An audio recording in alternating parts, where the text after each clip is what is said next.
कहते हैं युद्ध तलवार से जीते जाते हैं पर साम्राज्य सूचनाओं से। और मराठा साम्राज्य के पास था ऐसा गुप्त जाल जिसकी जड़ें काबुल से लेकर कलकत्ता तक फैली थी और जिसकी छाया भी मुगल या अंग्रेज पकड़ नहीं पाए। ये कहानी है पेशवा बाजीराव प्रथम के गुप्तचरों की, जो बिना नाम बिना पहचान के भारत के इतिहास की दिशा तय कर गए। साल था 1720। पेशवा बालाजी विश्वनाथ के पुत्र बाजीराव बल्लार भट्ट ने सत्ता संभाली। सिर्फ 20 साल की उम्र में उन्होंने दिल्ली की नींव हिला दी थी। उन्होंने कहा था, मैं मराठा हूँ, मेरा घोड़ा मेरी तलवार जहाँ जाएंगे वहीं तक हिंदवी स्वराज्य फैलेगा। पर बाजीराव को एक बात समझ थी, युद्ध जीतने से पहले दुश्मन का मन पड़ना जरूरी है। यही सोच थी उस मराठा इंटेलिजेंट सिस्टम की, जो आने वाले 100 साल तक भारत की सबसे प्रभावशाली गुप्तचर व्यवस्था बनी। बाजीराव ने पुणे में एक गुप्त संगठन बनाया, खुफिया मंडल। इसमें सैनिक नहीं बल्कि संत, व्यापारी, साधु, नर्तिका या डाकिया शामिल थे। हर व्यक्ति किसी न किसी रूप में सूचना पहुंचाता था। कोई मंदिर में गाना गाता था तो कोई अंग्रेजी मेज में चाय परोसते हुए पेशवा तक खबर पहुंचा देता था। उनका कोड था, अगर दीपक दक्षिण की ओर जले तो समझो दिल्ली में हलचल है।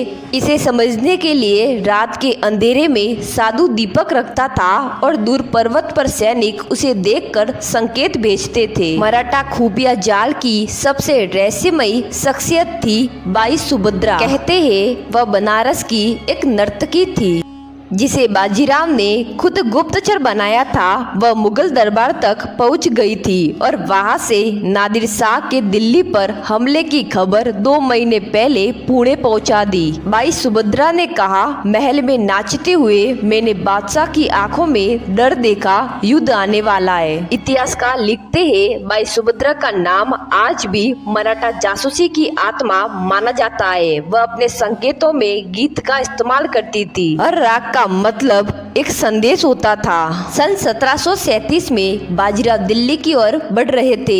मुगलों ने लाखों सैनिक जमा किए, पर दिल्ली पहुंचने से पहले बाजीराव को हर कदम की खबर मिल रही थी, जैसे कोई अदृश्य आंखें उन्हें देख रही हो। मुगल सेनापति आपस में यही बातें करने लगे कि जहां पनाह मराठे हमारे सोचने से पहले जान जाते हैं हम कब, कहां और कितनी सेना भेज रहे हैं। इतिहासकार कहते हैं, वह थी मराठा इंटेलिजेंट की ताकत। हर रास्ते, हर व्यापारी से सूचनाएं पुणे तक पहुंचती थी और बाजीराव उन्हें अपने युद्ध मानचित्र में शामिल करते थे। बाजीराव के पास एक और रहस्यमयी साथी था, मल्हार पेशवा, जो आधिकारिक रूप से अस्तित्व में नहीं था। उनकी पहचान इतनी गुप्त थी कि उसका असली नाम किसी को पता नहीं था। कहा जाता है कि अंग्रेजों ने एक बार उनके पीछे 40 घोड़े भेजे, पर वह नर्मदा में घुल गया जैसे धुआं हो। आज तक इतिहास में उन्हें मराठा का भूत कहते हैं। सन 1737 बाजीराव ने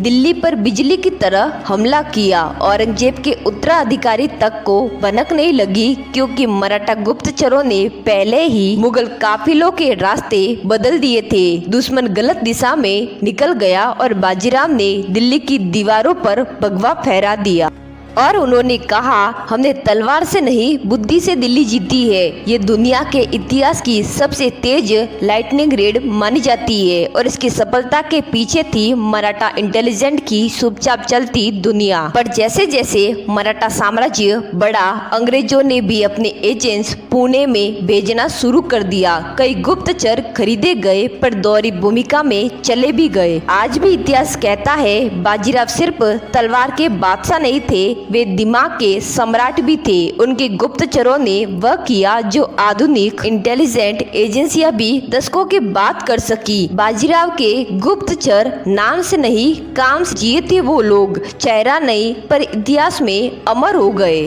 कमेंट में जय भवानी जय शिवाजी जरूर लिखे।